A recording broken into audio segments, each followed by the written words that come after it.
প্রকাশ পেল মেহেদী হাসান হৃদয়ের ভায়োলেন্স ইউনিভার্সের দ্বিতীয় মুভি রাক্ষসের ট্রিজার।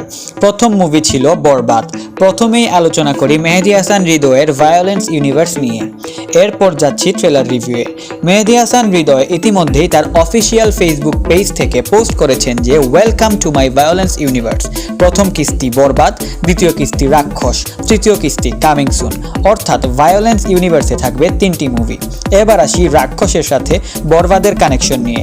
শুধু কানেকশনই নয়, যখন আমি রাক্ষসের টিজারটি দেখছিলাম তখন আমার মনে হচ্ছিল হয়তো বরবাদেরই রিমেক। ধীরে ধীরে টিজার সামনে এগুতে লাগলো আর সিয়াম আহমেদের মধ্যে যেন সাকিব খানকেই দেখতে পেলাম। এছাড়াও সর্বশেষের হেলিকপ্টার সিনেও লুক বাদে বাকি সবই বরবাদের মতোই লাগছিল। হয়তো দুটি মুভি একটি সেটেই কমপ্লিট করে ফেলা হয়েছে। রাক্ষসের টিজারের একদম শেষের অংশে দেখানো হয় আমাদের বরবাদের জিল্লুকে এবং এটির মাধ্যমে পুরোপুরি কনফার্ম হয় যে রাক্ষস এবং বরবাদ একটি ইউনিভার্স।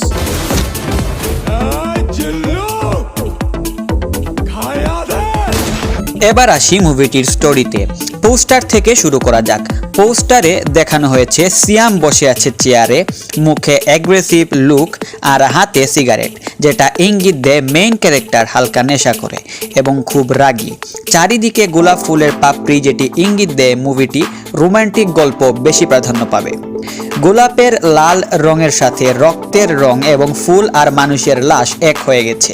এ থেকে বোঝা যায় নায়ক নায়িকার জন্য ভায়োলেন্ট হবে এবং যত খুন আর ভায়োলেন্স সবকিছু সূত্রপাত হবে ভালোবাসা থেকেই।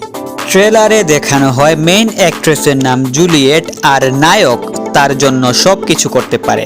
ট্রেলারে সিয়ামের নাম রাক্ষস, যার জবানি শুনে বোঝা যায় যে জুলিয়েটকে সে খুব বেশি ভালোবাসে এবং এই ভালোবাসাই তাকে শেষ পর্যন্ত রাক্ষস বানিয়ে দেয়।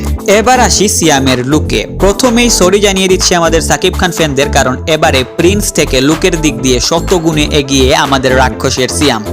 ভায়োলেন্ট লুকে প্রথমবারই এমন দুর্দান্ত লাগছিল যা বলে বোঝানো যাবে না। 10 on 10 লুক, অ্যাক্টিং, এক্সপ্রেশন সবকিছুই খাপে খাপ। ট্রেলারের background music, plot selection, text animation এবং অ্যাকশন সিকোয়েন্সগুলো ছিল টপ নচ।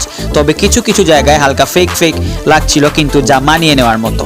তবে হাই লেভেলের তেমন কোনো ভিএফএক্স সিন না থাকায় ভিএফএক্স নিয়ে আমি কিছু বলছি না, কিন্তু ট্রেলারের অ্যাকশনের বেশিরভাগই ছিল দা বটি কুড়াল, মানে কাটাকাটির অ্যাকশন। ট্রেলারের শেষ অংশে বাপেরও বাপ আছে বলে এন্ট্রি হয় একটি মিস্ট্রিয়াস ক্যারেক্টারের, যার মাথায় আর পিঠে ট্যাটু, হাতে চেইন, মনে করিয়ে দেয় কুলিতে দাহার এন্ট্রি।